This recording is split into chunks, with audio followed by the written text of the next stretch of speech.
7 de dezembro de 1941.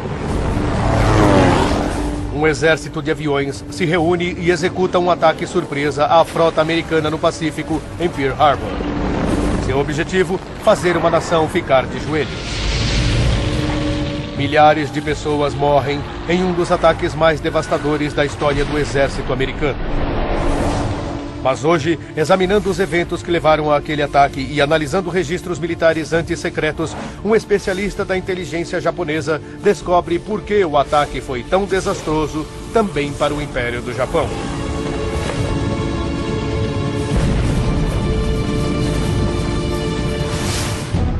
Desastres não acontecem simplesmente, eles são desencadeados por uma corrente de eventos importantes. Vamos solucionar as decisões inevitáveis nos segundos fatais antes do desastre. Segundos fatais. Pearl Harbor.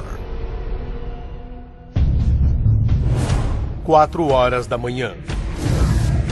Mar do Japão. 6.500 quilômetros de Pearl Harbor.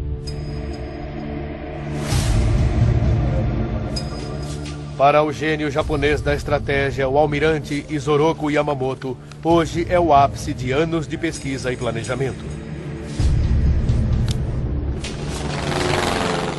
O ataque a Pearl Harbor será o primeiro golpe numa onda de ataques através do Pacífico, à medida que o Japão procura estabelecer seu império. Agora, o planejamento terminou e a tempestade está prestes a começar.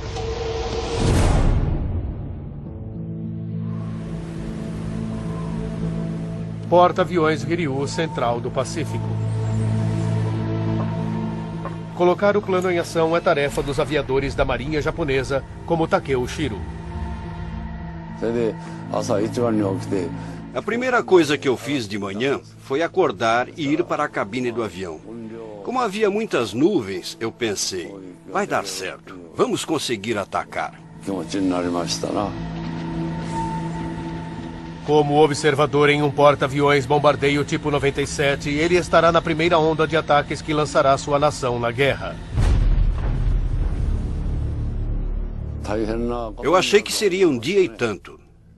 Se o Japão provocasse ou iniciasse uma guerra, ela provavelmente duraria muito tempo e nós morreríamos ali mesmo, naquele dia. Achei que seria algo terrivelmente sério para o país. As equipes aéreas japonesas que lançariam os ataques estavam cientes do tamanho da tarefa que teriam que enfrentar. Estávamos preparados para morrer em batalha. Disseram-nos para escrever um recado de adeus para nossos pais, com um pouco de nossos cabelos e unhas como recordações. Cortamos então nossos cabelos e unhas e os embrulhamos junto com a mensagem de adeus para que, se morrêssemos, isso pudesse ser entregue em nossa casa. 6h29 da manhã. Battleship Row, Pearl Harbor. No couraçado armado USS Arizona, Don Stratton começa o seu dia como qualquer outro domingo comum no porto. Aquela manhã de domingo estava clara e ensolarada. Um dia preguiçoso para todos. Todos no couraçado estavam desfrutando de um dia tranquilo de rotina. Eu ia levar algumas laranjas para um amigo na enfermaria. O cruzador USS São Francisco estava parado no lado leste do ancoradouro. O marinheiro Mal Middlesworth era um dos tripulantes do navio que lá esperava para que reparos fossem feitos. Ninguém estava trabalhando. A tripulação fazia planos para a partida. Estávamos conversando coisas tipo: o que você fez na última folga, o que vai fazer na próxima, a que horas vai voltar. Também falávamos sobre as cartas recebidas de casa. 370 quilômetros dali, em mar aberto, a tempestade estava se formando. Este filme japonês mostra os momentos em que uma imensa força de 180 bombardeiros e caças está a caminho. Os caças seguiam à frente. Depois vinham os bombardeiros de mergulho, seguidos de bombardeiros de ataque em diferentes alturas e com formações horizontais também. Sobrevoamos a área até a força-tarefa ficar em posição e quando estavam todos prontos, partimos. 7:01 da manhã. Opana Point, Havaí. Em um radar recém-instalado no extremo noroeste de Oahu, 2 operadores iniciantes veem algo inesperado em suas telas. O radar mostra mais aeronaves do que eles já tinham visto indo em direção ao continente e em alta velocidade.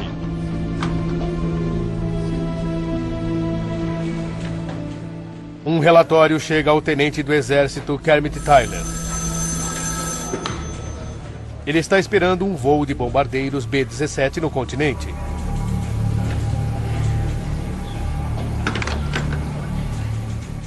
Mas os bombardeiros do 38º Esquadrão ainda estão a centenas de quilômetros de distância.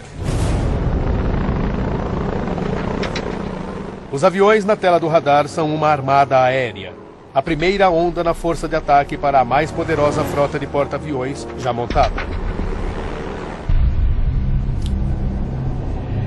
Os 84 mil homens em serviço na ilha de Oahu não fazem ideia do que está prestes a atingi-los.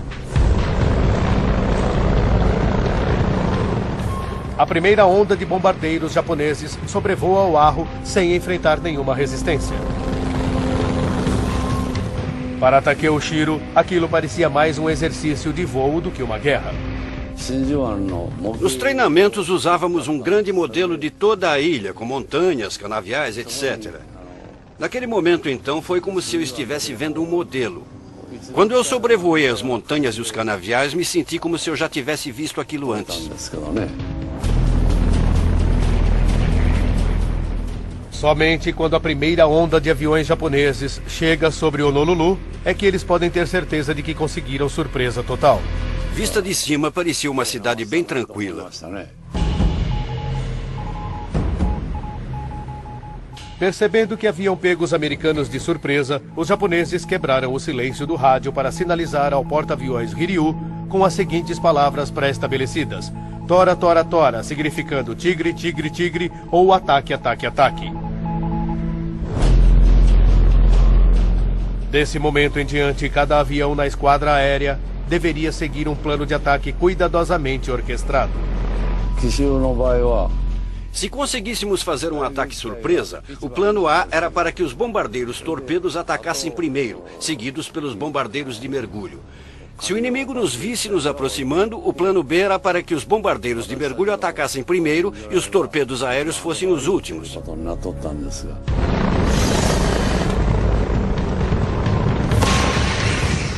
Mas quando o líder do ataque lança um sinalizador para avisar que eles deveriam executar o plano A, muitos pilotos não veem o sinal. Quando um segundo sinalizador é disparado, os pilotos que viram o primeiro acham que as ordens são para seguir o plano B. Na confusão, toda a frota ataca de uma vez. Nós descemos. Estávamos entre 3.000 e 3.500 metros depois de termos saído do porta-aviões até dispersarmos. Até que recebemos ordens para atacar. Depois nos disseram, todas as unidades atacar. E foi o que fizemos. 7:57 da manhã. Os marinheiros em Pearl Harbor estão seguindo as ordens do dia, relaxando numa manhã rotineira de domingo. Era um belo e típico dia havaiano. Um dia de sol. Minha ronda era das 8 às 12.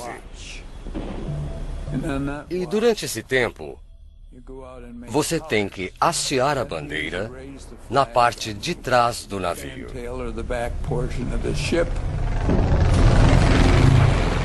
Vindos do norte, os bombardeiros com torpedos lideram o ataque japonês. Não havia porta-aviões, mas vários couraçados alinhados. Acho que atacamos um dos que estavam mais ao lado e 2 na frente, o West Virginia. Como navegador e piloto de bombardeiros, Takeo Shiro era responsável por lançar o torpedo exatamente no ponto desejado. Pearl Harbor é bem raso. Tem apenas 12 ou 13 metros, por isso era muito importante que os torpedos não se enterrassem na lama do porto. Foi por isso que os soltamos não muito do alto. O tenente Matsumura estava na minha frente e me disse exatamente para soltar o torpedo com o seguinte comando: pronto, fogo! Eu então apertei o botão imediatamente num movimento rápido. Percebemos na hora que tudo tinha dado muito certo. O ataque já estava em andamento antes mesmo de os marinheiros norte-americanos saberem o que os atingira. Dentro do USS Arizona, Don Stratton nunca teve a chance de visitar seu companheiro na enfermaria. Quando as explosões começaram, ele correu para seu posto de serviço. Seria o início de uma batalha na qual milhares de marinheiros como ele teriam que lutar pela vida.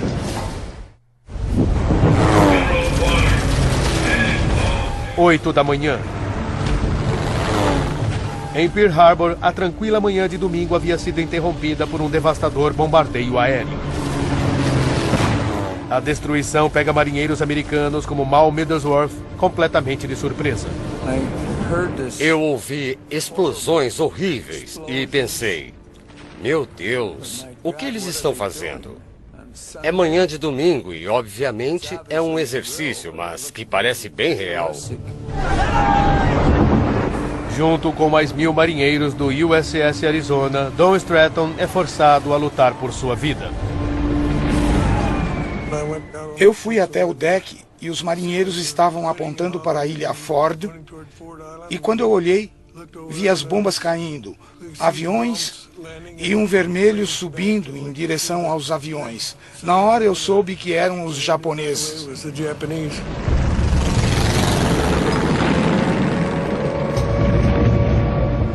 Do convés do pesado cruzador USS São Francisco, Mal tem uma visão mais clara do ataque. Eles estavam chegando pela direita.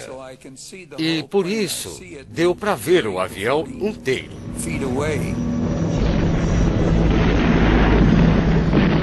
Um dos aviões que ele estava vendo era o bombardeiro torpedo B-5N de Takeo Shiro. Depois de disparar o torpedo, sobrevoamos o mastro do West Virginia, acima da ponte deles, e quando eu olhei para os marinheiros do navio abaixo, vi que vários deles estavam correndo pelo convés, tentando subir na ponte, enquanto outros corriam e outros mergulhavam no oceano. Os marinheiros nos couraçados americanos rapidamente se recuperam de seu choque. Mas, segundos vitais, se passaram antes que os americanos pudessem mostrar qualquer tipo de defesa.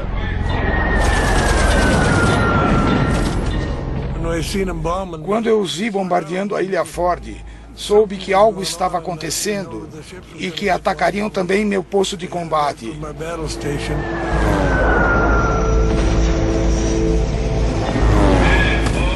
O trabalho de Don Stratton era dar informações aos atiradores no convés do USS Arizona.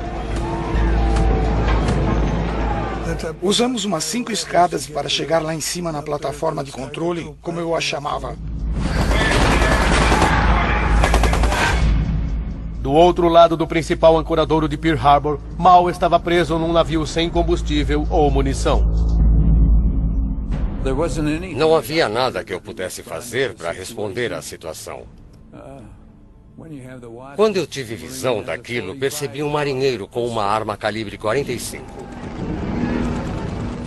Eu acho que a impotência era um dos principais sentimentos ali, tipo, o que fazer? Como eu posso ajudar?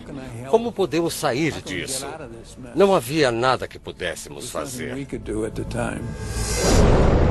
8:02 da manhã. Enquanto Mal Middlesworth observava impotente, Don Stratton conseguiu reagir ao ataque japonês.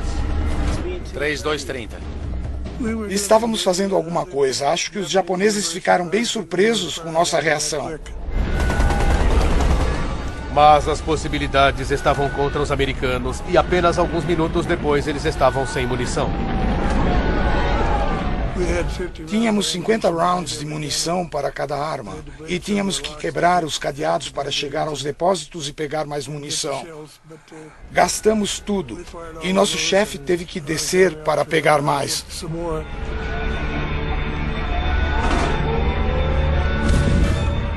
Apesar de seus esforços heróicos, os marinheiros lutavam para se defender contra o ataque, tanto aéreo quanto dos torpedos e bombas lançados dos aviões.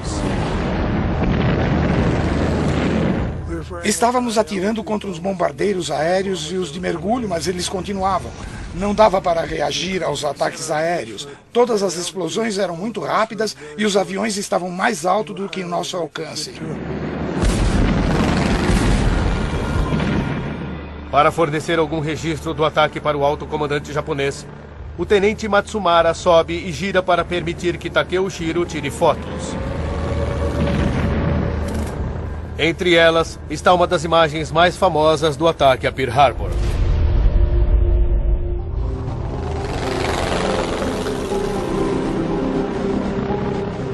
Enquanto os americanos continuavam tentando se recuperar dos ataques com torpedos, os japoneses liberavam sua mais avançada arma. Voando em uma formação precisa, 10 bombardeiros miram no USS Arizona.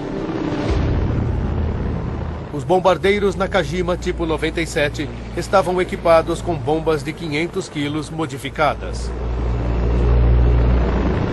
Para garantir que atingissem seus alvos de uma certa altitude, cada avião precisava manter-se conectado com os outros e soltar as bombas simultaneamente.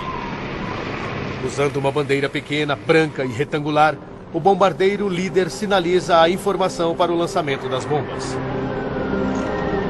De uma altura de 3.190 metros, as bombas levarão 26 segundos para alcançar o Arizona. 8:09 da manhã. A tragédia tem início. Uma bomba atinge o convés do USS Arizona, à direita da torre número 2. A bomba afunda a mais de 12 centímetros através da armadura de aço ao redor do convés e dá início a uma incrível reação explosiva em cadeia no coração do navio.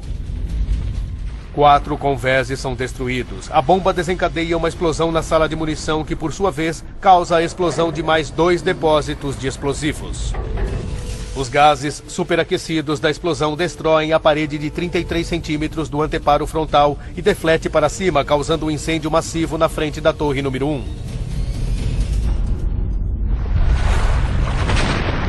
À medida que os gases atravessam os convéses, a munição que restou pega fogo, resultando numa catastrófica explosão que parte o navio em vários pedaços. Milhões de quilos de munição explodiram e isso fez o navio levantar da superfície da água e explodir. Uma boa parte do casco ficou destruída. A bola de fogo da explosão se ergueu a uns 200 metros no ar e pegou todos os que estavam lá em cima também. O capitão e o almirante morreram no convés. Acho que foram incinerados. De sua posição de observação no cruzador São Francisco, Mal Middlesworth observa impotente a explosão destruir o USS Arizona em plena superfície. Foi uma devastação total. Foi inacreditável. Diferente de tudo que eu ou qualquer outra pessoa pudesse imaginar. A bordo do Arizona, Don Stratton milagrosamente continua vivo, mas com muitos ferimentos. Meu rosto ficou queimado, perdi parte da minha orelha. Minhas costas estavam queimadas, minha camiseta tinha pegado fogo e desse lado estava bem queimado também. Todos os outros no navio estavam mortos ou machucados demais. O incêndio estava aumentando. A única esperança de sobrevivência era saltar na água e nadar para o navio ao lado, o USS Vestal. Mas eles estavam 18 metros acima da superfície e o mar também estava pegando fogo devido ao óleo queimado. Vimos um marinheiro no Vestal e o chamamos e ele jogou uma corda para nós. Esticamos a corda e amarramos no Arizona. Com queimaduras em 65% do corpo, Don Stratton estava com dores excruciantes. Mas não havia ninguém para ajudar. Se ele quisesse sobreviver, teria que sair dali. A pele dele estava toda queimada, e agarrar-se na corda era difícil.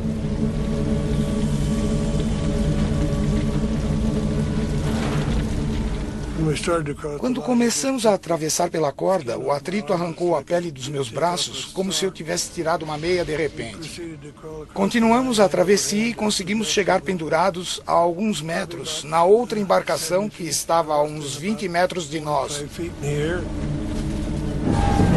Mesmo com navios afundados ao redor deles, os soldados e marinheiros que defendiam Pearl Harbor reagiram como puderam.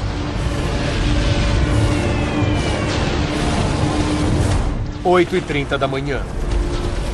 Tão repentinamente como havia começado, o massacre termina. Quando o primeiro ataque terminou, não sabíamos o que esperar. Havia boatos de que os japoneses estavam aterrissando ao norte. Ninguém sabia o que estava acontecendo. Ninguém sabia se haveria um segundo ou terceiro ataque. Mas tivemos um intervalo para conseguirmos as armas e a munição. O exército americano foi pego de surpresa e estava impotente. Eles usaram os preciosos minutos para pôr novos caças no ar. Mas os japoneses ainda não tinham acabado. 8h50 da manhã. Cerca de 30 minutos depois da primeira onda de bombardeios, outras aeronaves 170 atacaram, destruindo os alvos já atingidos no primeiro ataque.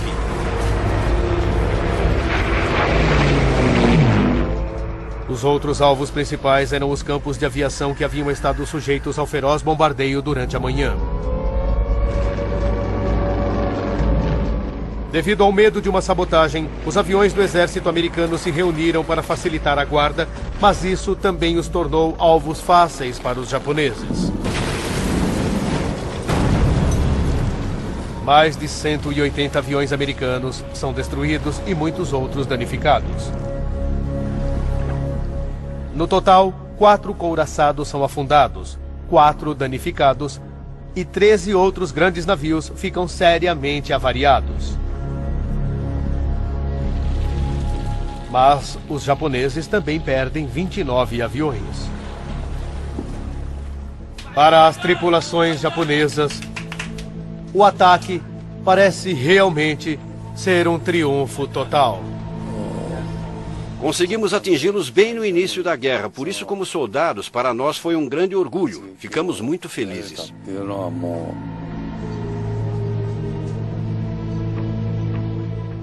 Quando os pilotos japoneses voltaram para seus porta-aviões, foram recebidos como heróis. Todos os pilotos de nosso esquadrão de Hiryu conseguiram retornar em segurança. Quando voltamos, os marinheiros nos saudaram gritando "Banzai". Para Takeo Shiro, o alívio é uma emoção e tanto. Após termos conseguido fazer aquele ataque surpresa, senti que minha vida fora salva. Depois de completar sua missão, os pilotos têm permissão de tirar alguns minutos para desfrutar de seu sucesso. O capitão reuniu todos e manifestou seu contentamento dizendo: "Obrigado por seu trabalho." Para os pilotos japoneses, o ataque fora um sucesso.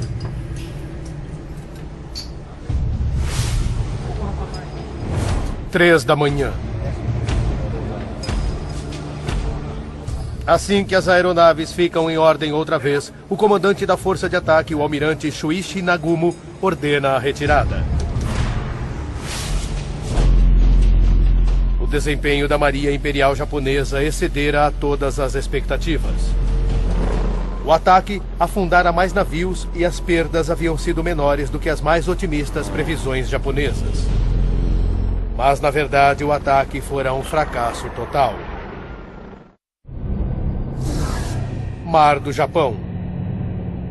6.500 quilômetros de Pearl Harbor. Entre a alegria de um ataque bem-sucedido e os cumprimentos, um homem não compartilha da emoção da vitória. A mente por trás da missão, Isoroku Yamamoto vê o que os outros não veem. Longe de ser um triunfo para o Japão, o ataque fora um tremendo desastre.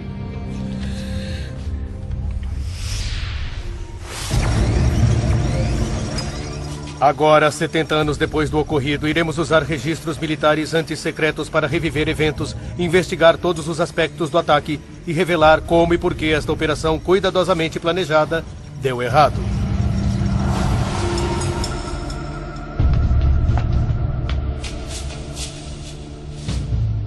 O especialista em inteligência japonesa Toshi Minohara vai revelar uma série de erros de cálculos cometidos pelos militares japoneses.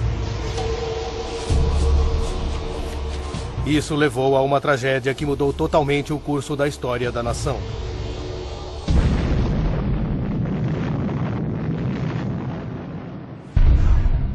Janeiro de 1941.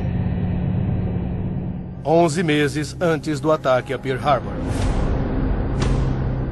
A operação é concebida como parte de um plano japonês maior para construir um império no Sudeste Asiático, abrangendo China, as Índias Orientais e a Malásia. O plano do exército japonês no sul era garantir recursos japoneses, a guerra de tomada de recursos. Havia muito material. A borracha era um deles. Estanho e óleo, claro, eram muito importantes também. O principal estrategista japonês, o almirante Yamamoto, sabia que aquele plano faria as potências ocidentais entrarem em conflito. Ele vê a frota americana em Pearl Harbor como a maior ameaça aos planos do alto comando. A Marinha Americana poderia causar uma devastação nas linhas de suprimento japonesas. Os oceanos são importantíssimos, portanto, controlar as rotas marítimas significava controlar a linha de vida do Japão. Então, Yamamoto planeja um golpe. Um ataque preventivo para lutar contra os Estados Unidos e eliminar sua capacidade de intervir no Pacífico. Os japoneses acreditavam que talvez o ataque a Pearl Harbor seria um golpe devastador para os americanos e que depois disso, os americanos perderiam a vontade de lutar.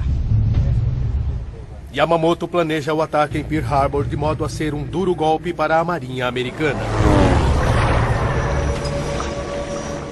Porém, nossa investigação mostra como erros-chave no planejamento tático e no controle operacional do ataque o transformaram de triunfo em desastre. O almirante Yamamoto sabe que porta-aviões irão desempenhar um papel crítico na guerra que está por vir. Por isso, os porta-aviões norte-americanos baseados em Pearl Harbor são alvos prioritários em seu plano de ataque.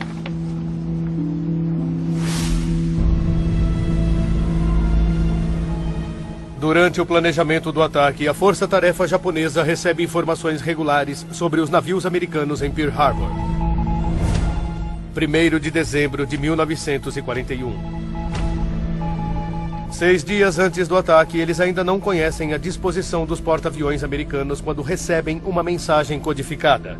Subam o Monte Nitaka, ordenando-lhes que seguissem em frente. Horas antes do ataque começar, a força-tarefa recebe uma atualização importante. Os japoneses receberam uma informação 6 horas antes do ataque dizendo que não havia porta-aviões ali, mas que eles sabiam que os americanos não estavam preparados para aquele ataque. Felizmente para os americanos, os porta-aviões não estavam em Pearl Harbor naquela hora. Quando o ataque aconteceu, os porta-aviões Enterprise e Lexington estavam no mar entregando aviões para os esquadrões dos fuzileiros navais. E o USS Saratoga estava a caminho de San Diego para reparos. O comandante da força de ataque, o almirante Shuichi Nagumo, enfrenta um dilema. Aproveitar o elemento surpresa e atacar, mesmo sabendo que vai se desviar de algumas metas importantes, ou tomar uma decisão unilateral e cancelar o ataque.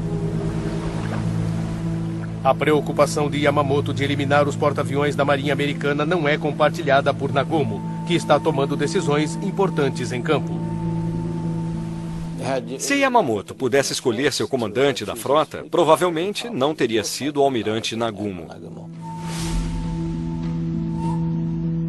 Mas Yamamoto não pode escolher o melhor homem para o trabalho de liderar a força-tarefa porque suas mãos estão atadas pelas tradições da Marinha Imperial Japonesa. A Marinha Japonesa é uma burocracia. Ele não podia ignorar alguém da posição de Nagumo e escolher um oficial júnior. A ordem era aquela e o próximo da fila era Nagumo. E com Nagumo no comando, só havia uma prioridade para o ataque japonês. A prioridade japonesa durante o ataque eram os couraçados. Eles queriam afundar o máximo de navios possível. Por causa da preocupação de Nagumo com relação aos couraçados, o ataque foi iniciado mesmo não havendo nenhuma chance de atingir os importantes porta-aviões da Marinha Americana. Foi um grave erro. Porém, mesmo sem atingir os porta-aviões, o ataque a Pearl Harbor ainda poderia ter causado sérios danos na Marinha Americana se tivesse atingido os alvos certos. Devido a erros fundamentais na mentalidade da Marinha Japonesa, locais importantes como os pátios de reparos de navios de Pearl Harbor foram ignorados. Do ponto de vista da Marinha, alvos frágeis eram considerados menos importantes. Eles estavam preocupados com isso. Como oficial da Marinha, você deveria se concentrar nos grandes navios. E a grande ameaça eram os couraçados americanos. Os estaleiros e assim por diante iriam apoiar o esforço de guerra americano, mas não seria uma ameaça direta ao Japão. Os navios, sim, representavam uma ameaça real. É uma decisão que custa caro aos japoneses.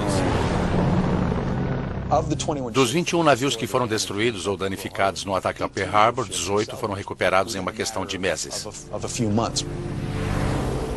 A obsessão da Marinha Japonesa em atingir os navios significou que o ataque errou outro alvo importante.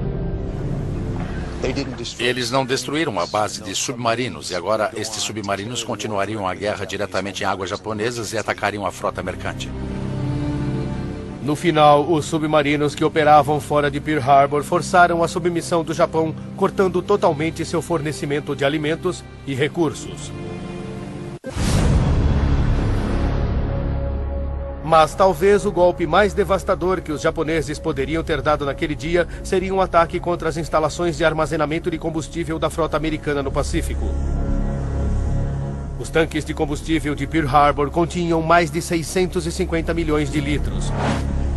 O suficiente para abastecer a frota do Pacífico durante 10 meses. Os americanos simplesmente não conseguiriam manter a frota do Pacífico em Pearl Harbor sem aqueles tanques. Minohara descobriu que a decisão de não mirar aquelas instalações importantes ia de encontro ao plano inicial de operação. O almirante Yamamoto ordenou que os japoneses não atacassem o fornecimento de combustível, pelo menos no primeiro ataque, porque haveria muita fumaça. A visibilidade seria muito baixa e o poderio aéreo japonês seria neutralizado. Portanto, essas foram as instruções explícitas dadas. Não criem fumaça. Uma boa visibilidade era vital para um bombardeio preciso e para a confirmação visual dos danos. Porém, o almirante Chester Nimitz, que tomara posse como comandante da Frota do Pacífico, admitiu que um ataque ali poderia ter atrasado o esforço de guerra americano em 2 anos. Alvos importantes como os tanques de combustível ainda poderiam ter sido atingidos se Nagumo tivesse se atado ao plano de ataque original de Yamamoto. Inicialmente, o plano de guerra japonês continha um segundo ataque. Depois do primeiro ataque, eles reabasteceriam e atacariam novamente. Naquele dia, muitos oficiais japoneses perceberam que seu trabalho tinha sido feito só pela metade. Todos achavam que um segundo ataque era necessário, mas o almirante Nagumo se opôs a essa ideia. O almirante Nagumo era o responsável geral pela força-tarefa, e como os navios de guerra americanos estavam destruídos, ele acreditou que o ataque fora um sucesso retumbante e não quis estragar o que fora alcançado. Nagumo não quis lançar outro ataque porque ele teve medo que os porta-aviões americanos reagissem, e ele não sabia onde eles estavam. Ele não tinha perdido nenhum navio e não queria perder. Ele queria voltar como herói e acreditava que aquele era um risco que ele não precisava correr. Nagumo sabia que quaisquer danos a porta-aviões japoneses prejudicariam seu esforço de guerra. Ele viu que não tinha escolha a não ser retirar as tropas enquanto sua força-tarefa ainda estava intacta. Foi uma decisão fatal e que frustrou Yamamoto. A decisão de Nagumo de não lançar um segundo ataque foi o último erro crítico na execução do ataque a Pearl Harbor. A capacidade americana de abastecer e reparar seus navios de combate não fora danificada. E os submarinos mortais da Frota do Pacífico foram deixados livres para destruir os navios japoneses. A Marinha dos Estados Unidos sofreu baixas, mas passou longe de ser destruída.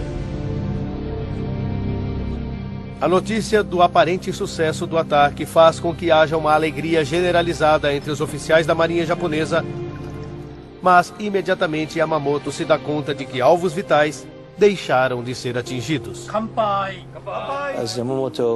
Yamamoto ouve as notícias, vê as pessoas em volta dele muito alegres, comemorando, mas ele não estava satisfeito. Ao contrário de seus colegas, Yamamoto tinha vivido e trabalhado nos Estados Unidos e entendia a temível força industrial de seu inimigo. Ele temia que seu golpe não fosse o nocaute que ele estava esperando. Yamamoto percebeu que a guerra tinha começado e que não seria uma guerra fácil, por isso não comemorou. O que Yamamoto não percebera era que um outro elemento crítico do seu plano dera errado. Um que teria consequências terríveis para o Japão. O ataque a Pearl Harbor deveria destruir parcialmente a frota da Marinha Americana no Pacífico e esmagar o moral americano. Mas os Estados Unidos não foram desmoralizados, pelo contrário. A nação se enraiveceu e descobriu seu apetite pela guerra.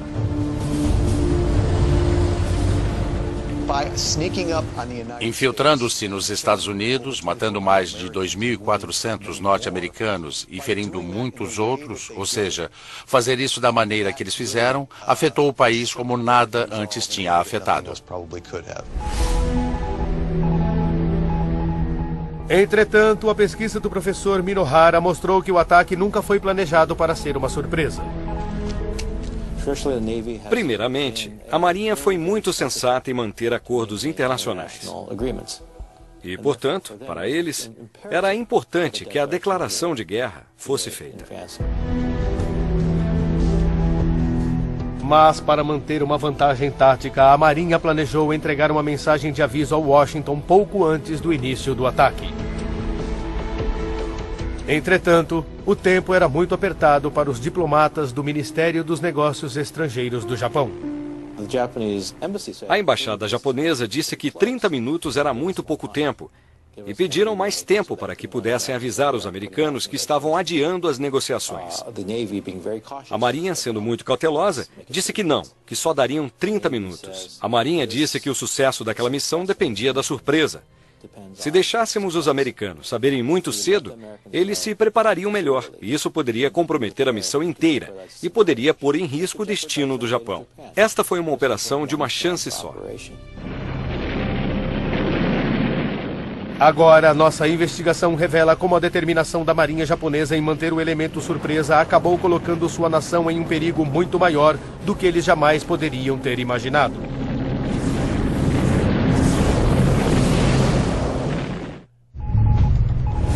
6 de dezembro de 1941.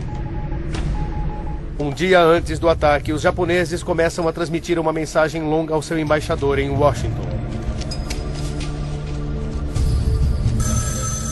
A mensagem deveria ser entregue ao secretário de Estado americano Cordell Hull, a 1h da tarde, horário de Washington, 30 minutos antes de o ataque começar.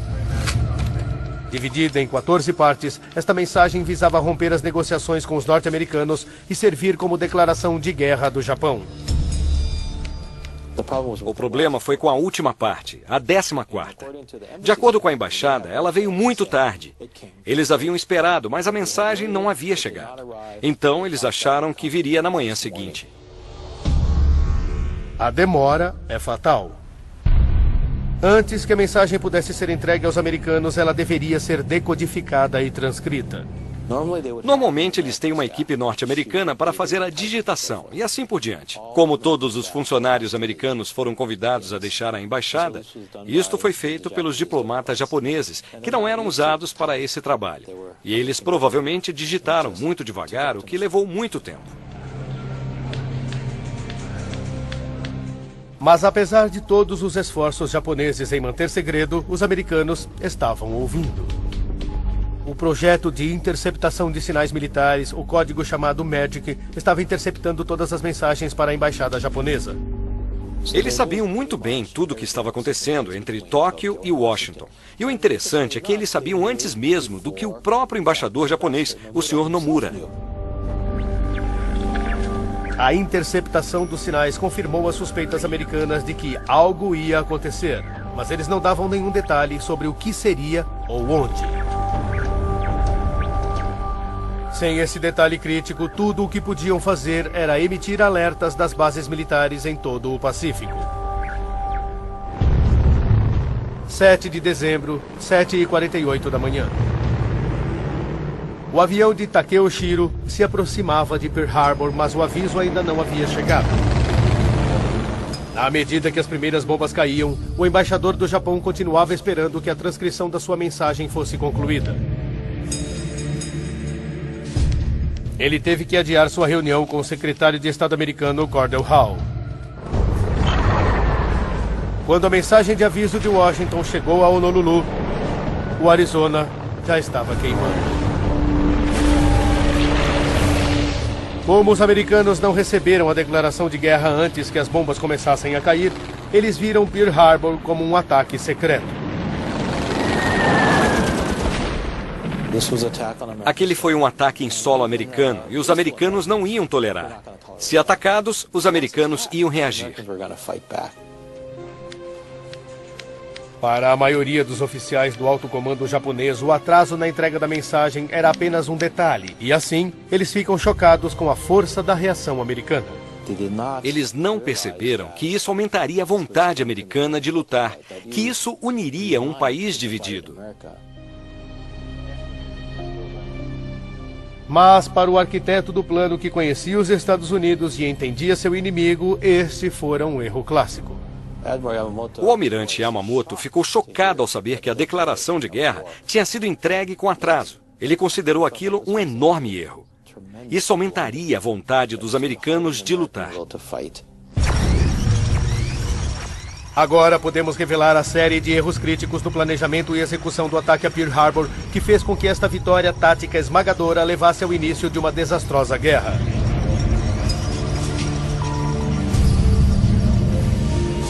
Seis dias para o desastre. A força-tarefa japonesa está comprometida com o ataque. 6 horas para o desastre. Os relatórios da inteligência revelam que a força-tarefa havia errado o alvo dos porta-aviões americanos em Pearl Harbor. 8h10 da manhã.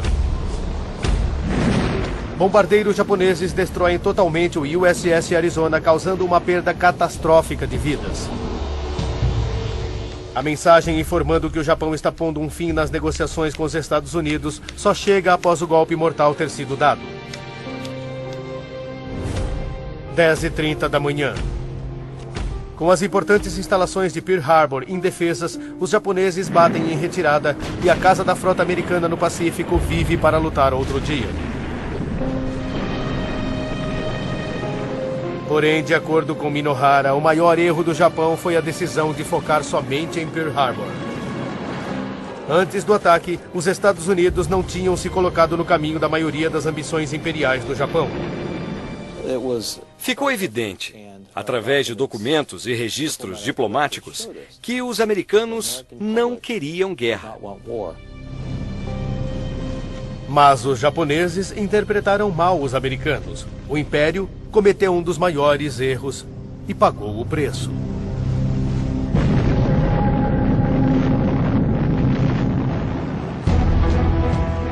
Versão Marshmallow São Paulo.